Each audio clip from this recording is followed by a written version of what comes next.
Sireerratti hin danda'u jennaan abbaa manaa koollee ni caalanaan jette hiriyaan koo. Yeroodhaaf maqaa kiyya himachuun barbaadu kanan dhaladheetti guddadhee Jiituu Magariituu Oromiyaa keessatti barnoota kiyya kutaa 1 hanga 12tti maatii koo harkatti baradheen ergan xumuree booda qabxiin maatirikii naaf dhufee mooraa yuunivarsiitii seeneen gargaarsa jaalallee kootiin baradheen hin xumuree seenaa gaarii qabaadheen yookiin immoo gochaa gaarii waantan hojjedheef isinitti dubbachuu hin dhufne haa ta'uutii garuu balleessaa nani balleesse keessumaa dubartoonni deebitanii akkam balleessineef obboloonni koo dhiiraa immoo duuba keessan dubartiin haati manaan keessanis taate jaalalleen keessan maal akka haasoftu maal akka dubbattu akka beektanii fi dhumarratti hundumti keessinuu gatii ani argadheen akka sinirraa baratan homaa shakkii tokkollee hin qabu. Hariiroo jaalalaa kan hin jalqabe ganama kutaa 8 yeroon baradhudha. Kanaaf immoo dabarsee kan na kenne bifa koodha. Hariyoota koo keessaa addatti ijoollee dhiiraatiin ilaalama. Nan jajamasi.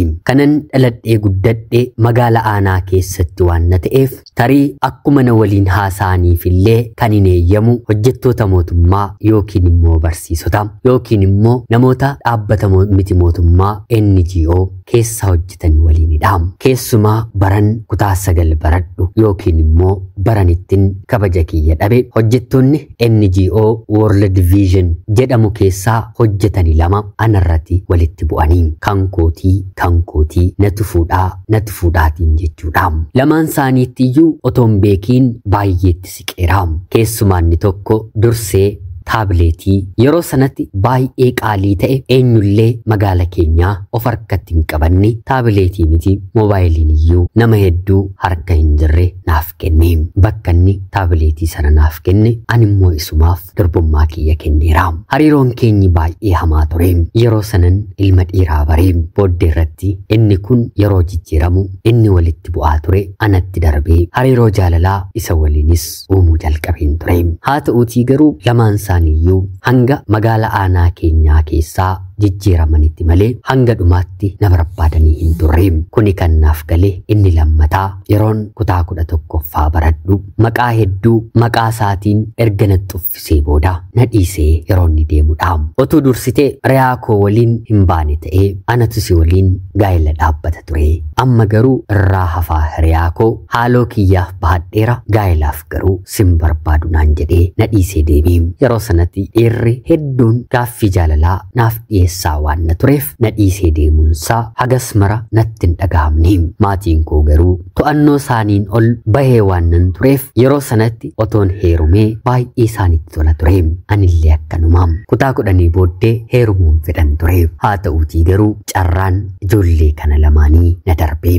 Mindaa guddaa argatu konkolaataadhaan deddeebi'u yoo konkolaataa hin qabanne ta'e immoo motora yookiin immoo dogdoqqeen magaala keessa naanna'u. Magaalli aanaa keenya xiqqoo waan na ta'eef akka nama addaa nama barateetti ilaalamu. Dubartiin hedduullee isaanitti heerumuuf fedhii guddaa qabu. Haa ta'uutii garuu ana dabalatee dargaggoonni kun lamaan ijoollee dubartootaa hedduu goyyomsanii kabaja durbummaa isaaniitti taphatanii deemanii hunduma keenyiyyuu ni sifuuna jedhaniiti luttaasaa bahanii. Mooraa hojii isaanii keessa garuu kan seenuu danda'u eeyyamamee fi ana qofaa ture.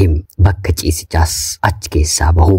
Gurri abbaasaaf ormada jedhama mitiire. Kana hunda garuu kan ani dhagahe akka isaan hurreessitoota durbummaa aanaa keenyaa ta'an erga isaan magaala keenya gadhiisanii bahaniiti. Ilmi dhiiraa afurri isaa otoo hin dhagahamin kunoo aanaa tokko wal geessisuu danda'a. Intalli dubaraa garuu miila tokko tarkaanfattee jennaan maqaa 9 argatti. Dhiiraaf gootummaadha, dubartiif immoo kashlabbummaadha. Maarreegaa 11 ergan fixee booda sanuu karaa maatii kiyyaa jalqaba dhagahamee maatiinsaa natti siiqanii nama gaarii akka ta'e mucaa biyyasaa fuudhuu akka barbaadu bareedduusiin akka filate jechuun maatiinsaa gurra koo gogsanii warri koollee akka mucaa kanaaf darbeefiitti mana keessa tokko jedhanii haasa'uu eegalanii booddee irratti innumtuu gama sooshaal miidiyaatiin na dubbisee na haasofsiisee barnoota xumuree hojii qabatee hojii sana dhiisee hojii dhuunfaa keessa akka jiruu fi yoo rabbi jedhe haala gaariirra akka jiru nattaasa'ee. Dubartiin gurra ilmi dhiiraa immoo ija quufa jedhama mitire manaatii maatii koo diidaa obboloonni isaa sooshaal miidiyaatiin immoo inni gurra koo yeroo na quubsan yeroon kutaa 12ffaa baradhu tole jedheen jaalallee isaa ta'ee si'a lamas mana maatii isaatti dhufee na argee wal dubbisnee isaaf ta'uu kiyya natti mee yeroo inni deemu waa'ee barnootaa kiyya haasa'uu jalqabne. Kanaan innis hanga dhumaatti sin barsiisa kaayyoo keerraa duubatti sin deebisu naan jedhee. Qubeelaan keenyi garuu maatiin keenyi eeyyamanii qormaata maatirikii kutaa 12ffaa akkuma raawwadhetti taasifame. Kanaan egaa kan saan ta'e mooraa yuunivarsiitii anaatiin dhaqqabee bakka inni jiraaturraatii baay'ee fagoo miti. Konkolaataa ni qaba. Guyyaa 3ttis torbeettis dhufee wal argina. Wanta rakkadhu tokkollee hin qabu. Mataa koorra darbee hiriyoota dormii kootiif karaa maallaqaa bakka rakkatanitti ani jira. Haa ta'uutii garuu jireenya mooraa yuunivarsiitii keessaa yeroon ilaalu heerumuun koo nama kanaatiif kaadhimamtuu ta'uun koo baruma kana nagaabbisiisuu eegalee. Hinuma nagaabbisiise malee wantan darbee godheeru garuu tokkollee hin qabu. Abbaa manaa kootiif ergan takkaa abbaa manaa jedhee hanga dhumaatti amanamuun barbaada. Baay'ees isan jaalladha. Dubartiin dhiiruma godhuu fi jaallatti mitire anis wanta inni naaf godhuuf nan jaalladha. Argatanii jaallachuu jechuudha. Baay'ees waliif taanee waggaa 3 baradheen nan eebbifame. Eebba koo booddee cidha baay'ee ajaa'ibaatiin anaaf inni wal fuunee mana inni gaa'ela keenya dursee ijaarrate keessa jiraachuu jalqabne. Mana ijaarrateera konkolaataa manaas ni qaba. Yeroon itti heerumu ijoollee fakkaata. Haa ta'uutii garuu sammuunsaa sammuu nama guddaati. Hangafoonni isaa hin heerumne yookiin immoo hin fuune kan waggaa 30 olillee ni jiru. Yeroo sanatti jechuu kootiin isaatiin ni ariifatte jedhani yuunivarsiitii irraa eebbifamee waggaa 3 keessatti seenaa gara biraa keessa jiran. Marree gaa'elli keenyis bareedaa dubartiin kamiyyuu kan feetu gaa'ela ajaa'ibaa ture.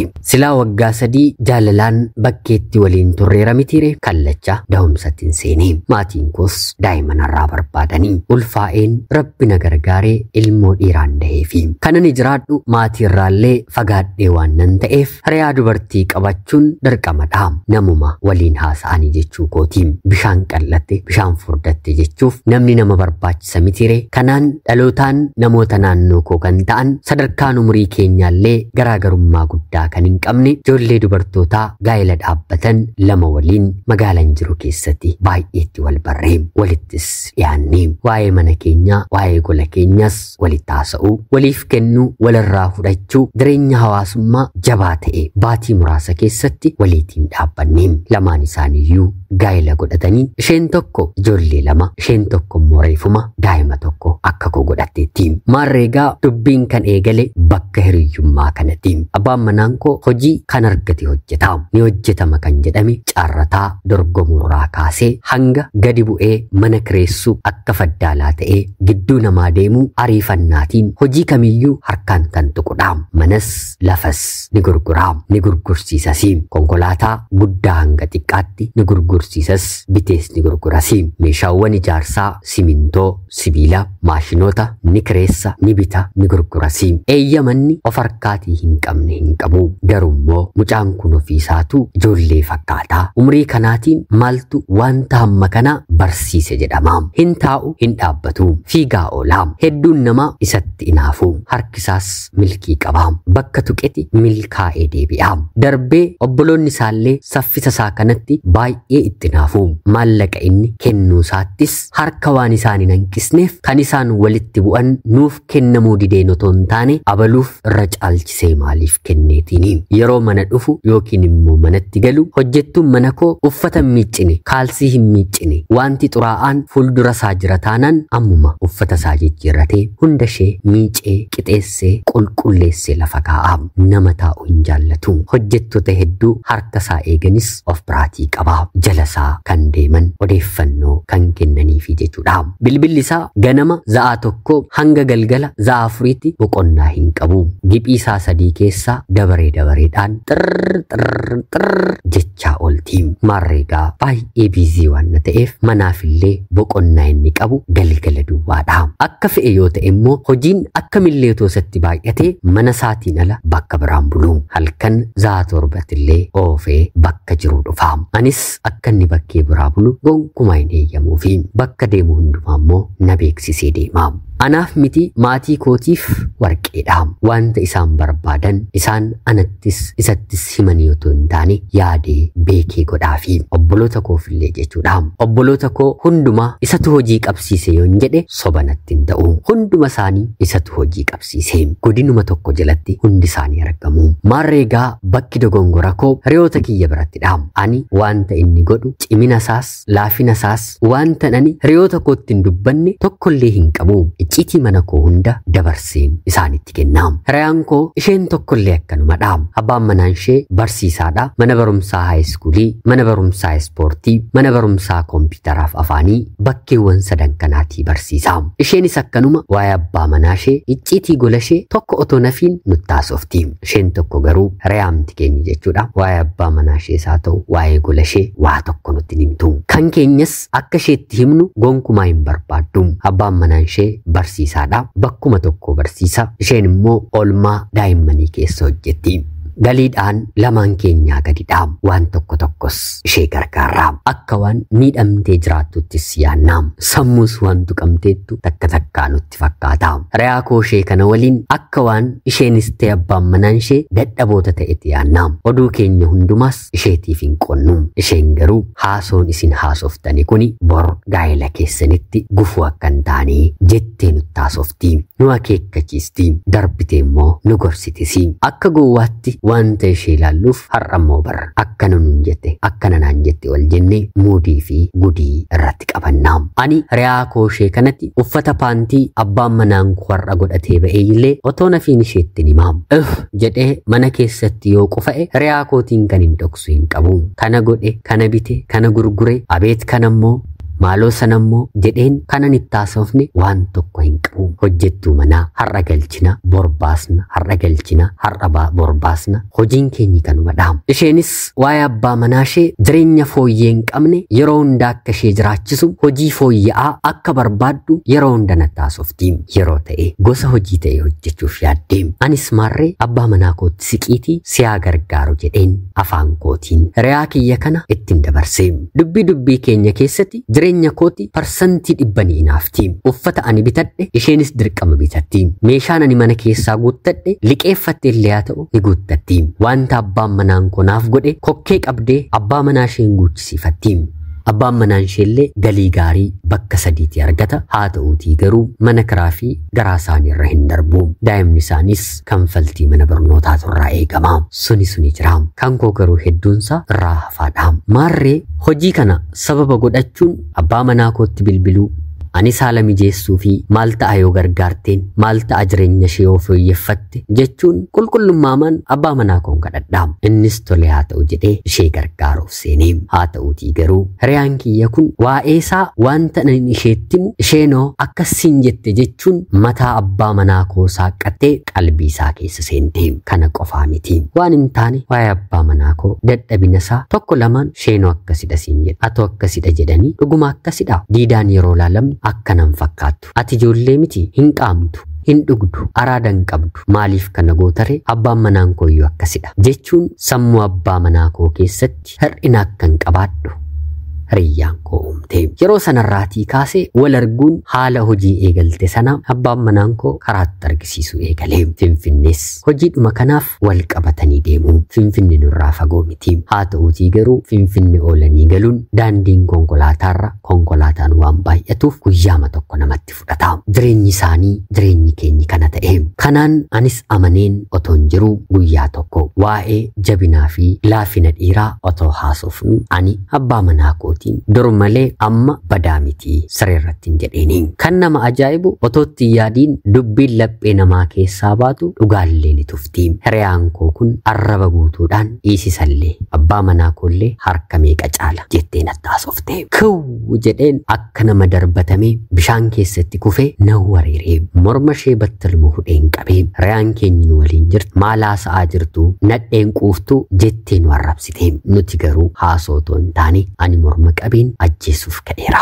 Mana hiriyaa keenya kanaa ture. Hiriyaan koo du'uuf sagaleen yeroo ishee hanqatu isheen nagaan gidduu keenya seentee walirraa nu qabuuf yaaltus humni ishee gahaa ta'uu dide ani ajjeesuuf hokkee ishee qabeen edaa ati abbaa manaa koo irratti gaaduuf hojii jettee natti seentee edaa ati kanaafi jedheen ajjeeseen hin oolle. Dargaggoonni lama dhufanii irraatii na qabanii isheenis bakka hedduu fuula keessa na boboccoqxeetti. Ani boboccoqamuu miti ajjeesuman barbaade itti na dabarsaan jedhee dargaggoonni itti na dabarsuu didanii bakka isheen na muccorte dhiigallee dhangalaasee gara mana kootti deebi'een abbaa manaa kootiin lammata ija kee arguun barbaadu deemiitii dhaqii ishee fuudhi jedheen ofirraa gaggeesse. Daa'imni wanta na bira jiruuf jaarsummaa si'a 2-3 dogongoreera. Bakka ati naaf kennitetu jireenya keenya kana godhe. Hiriyoota kee biratti na tuffata akka nani fedhii kee siin guunne akka nani hojii koo malee siitiin garagaleen ilaalle gootee na ilaalta. Wantan dubbatamne hedduus dubbatteetta jechuun naaf deebise.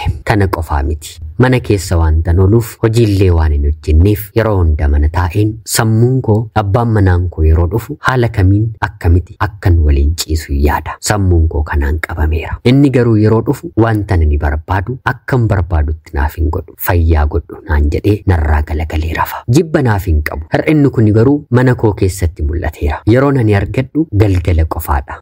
Sanbatallee inni boqonnaa hin qabu. Ani garuu baay'een isa barbaada. Humni isaas dadhabaa dhufeera. Yeroo sanatti jaarsana ta'e. Wanta kana jaarsarratti hin dubbadhe. Kanaan innis egeree daa'ima koof egeree keef jedheen fiigaa ture malee otuun mana oolee otoon hojii hiikee akka kee akka dhiira kamiyyuu yaada sagaagalummaadhaan hidhamuun dadhabu. Ani gama kootiin dogongoreen wanta kana raawwadhe gochuu akka hin qabne nan beeka. Haa ta'uutii garuu sammuudhaan akkas miidhameen hiriyoota kee biratti dadhabaa ta'ee mul'achuu gonkumaan barbaadu. Ati hiriyoota keef dubbatte. Hiriyoonni kee immoo dabarsanii namoota biraaf haasa'u. Ani dhiira. Mana kana kan dhaabe anadha. Siinis kan jiraachisu ana. Dadhabaa jedhameen tuffatameen jiraachuu korra ishee waliin cimaa ta'ee argamuuf waan dhiirri godhuun waliin godhe. Hin sobu sin haalu. Dhiifama garuu sin gaafadha jedhee takkaa 2-3-4 karaa jaarsaa, karaasaa, karaa maatii koo dhufe. Ani garuu balleessaan hundi kan koo ta'uu yerooma sanillee otoo naaf galu lakkin jedhe. Hiriyaan koo isheen qulqulluun ani siin hin jenne. Icciitii kee hanga dhumaatti isheef qooduun keessan kanarra nama geessisa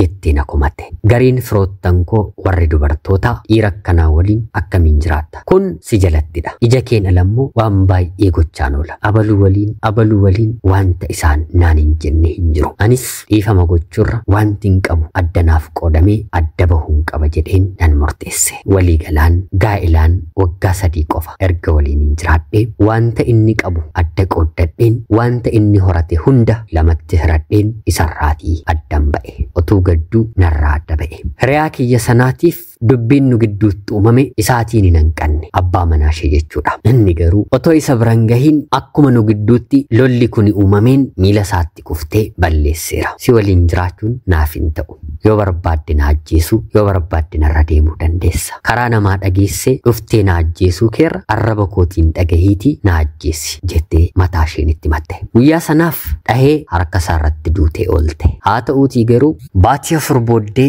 jaarsi gidduu isaanii seenee gaa'elli isaanii deebi'eef. Har'a ilmaan 3 horatanii waliin jiru. Ani garuu abbaa manaa koorraa qabeenyaan qooddadhe miiliyeenaan kan lakkaa'amu dafqasaa kan ta'e waggaa 2 keessatti eessaan bahee eessa akka inni dhaqe wallaala. Harka duwwaan hafe maatii koo kadhachuun jalqabe. Dhiirri hedduus natti seenee narraa nyaateera. Jireenyi dhugaa natti fakkaatee gowwoomfameen harka dhiira hedduutti kufeen maallaqa koo bitteense. Waan tokkollee mataa koof hin bananne. Erga abbaa manaa koorraan adda ba'ee booda maatiin koo hundinuu ulfina koo gara salphinaatti jijjiiranii kaleessa adda bahillee jechuun kan narratti dhaadaa turan har'a ilkaan isaaniitiin natti kolfu. Argatanii dhabuu heerumanii hiikuu nama haa holchu keessuma akka kee ta'urraa jechuun afaan bunatti dhuganii na godhan. Dhabeen maatiin koollee waan xiqqoonatti ergan komii fi laayyootiin ta'uu jalqabe. Dhumarratti jireenya hin taane waan hin bareef meeshaa mana keessaa gurgureen daa'ima koo haadha kiyyaan akka barbaadde godhi jedheen gara biyya hambaatti godaan. Jilbatti kufee dhiifama na gaafatee boo'ee daa'ima koo abbaa maleen guddisiin qabeenya noradhis hin bittiinsiin jedhee otoo na kadhatu jaarsillee imimmaan dhiira akkanaa eessatti iyyuu sin dhiisu otoo naan jedhanii dhiisee darbuun koo mirga koo anatu dhugaa qaba dhiirri akkana goonaan gaa'ela biran darbamu jedhee dhaabbachuun koo isa booddee isarraa adda baheen dhiira hedduu waliin sagaagaluun naaf hin oolle isa duras dhiira biraa waliin sagaagalaa akkan turre icciitiinsaa karaa ani baneen deebisee baanaan dhiifama gochuu dadhabeen rakkina gidiraan arge. Dhumarratti biyya hambaa ba'een jiraachuu jalqabe. Abbaan manaan koo yeroo waggaa hin guunne keessatti gaa'ela dhaabbate. Har'allee ana caalaa daa'ima isaa isatu gargaara. Gara biyyaa yoo dhaqus otoon dubbisiin hin deebi'u. Wanta hundumaa isatu guutaaf maatiin koo har'allee isa jaallatu. Garuu inni gaa'ela dhaabbateera. Ani garuu gogee nafe. Kushinaa biyya Arabaatti namaaf dhiifama gochuu dhiisuun koo mataa koofillee dhiifaman dhabe. Yaada gaarii, ilaalcha gaarii nama qabu. Kaleessa keessa hanga har'aatti of dhukkubsaan jiraadha. Reyoonni koo gaa'ela isaanii keessa jiru. Ana waliin illee dubbachuun barbaadan ishee nagaa dabalate. Ati bar afaan kee dubbattee nama dubbachiista. Nama dogongorsitanaa jedhu. Otuun dhalan qabuun ta'ee lubbuu ofii balleessu nanaaf har'a boqonnaadha. Garuu tarii bor immoo maaltu dhufa jedheen bor eegaan jira. Gara biyyaattis galuun barbaadu. Jireenyumti kushinaa mana Arabaa kun dahoonaaf ta'eera. Sooshaal miidiyaarra hin jiru. Suurri koo mul'atu. Jireenya namaa laaleen inaafaa gubachaa bifa kana baadheen ukkaamameen jiraadha. Dhaamsi koo waa'ee keessan, waa'ee mana keessanii, hiriyaa keessanitti miti. Mataa keessanitti iyyuu deebitanii haasa'ina. Argadhaas dhabaas, milkaa'aas milkaa'uu baadhaas, ka'aas kufaas namatti ni miina. Jireenya mataa keessanii mataa keessaniif qofa jiraadha. Nama gargaaru yoo barbaaddan immoo daangaa itti godhaa. Gaa'illi amanamoo isin isaaf taatan karaa ittiin harka keessan keessaa ba'uu hin beektani. Jaalallillee akkanuma. Ana obboleetii keessan biyya hambaarraati. Laphee dhiifamaa jireenya koo keessatti qabaachuu dhiisuu koof na of kolchaa. Isin immoo otoo yeroon hin darbiin laphee dhiifamaa isa isin balleesseef imimmaan dhugaa fuuldura keessanitti buuseef dhiifama godhaa. Inni jiraachaa jira. Ani garuu jiraachaa hin jiru. Ulfaadhaa. Nagaatti galatoomaa. Yoyyaa ashamaa akkam jirtu kabajamtootaaf hordoftoota qophii keenya. Nagaaf jaalalli tokkummaan bakka jirtan hundaatti hunda keessaniif yaa ta'u jecha guyyaa irraallee seenaa ajaa'ibaa obboleettiin keenya tokko nuuf qoddeessiniif dubbiseen hin kaa'a. Akka isin irraa barattaniif hubannoo cimaa ta'e tokko irraa argattan homaa shakkii tokkollee hin qabu. Obboleettii keenya seenaa kee kana nuuf qooduu keetiif guddaa galatoomisin jecha kabajamtootaaf hordoftoonni qophii keenya seenaa ishee dhaggeeffattanillee yaada keessan komentii jalatti qoodaafii jecha qophiin sa'aatii kanaaf guyyaa irraa isiniif qabadheen dhiyaadhe kanuma fakkaatti. Qopheessuuf qindeessuun isii waliin kanan ture ani gammachiista shoomee seenaa barsiisoo fi bashannansiisoo gara biraatiin haga walitti deebinutti bakka jirtan maraan turtii gaarii.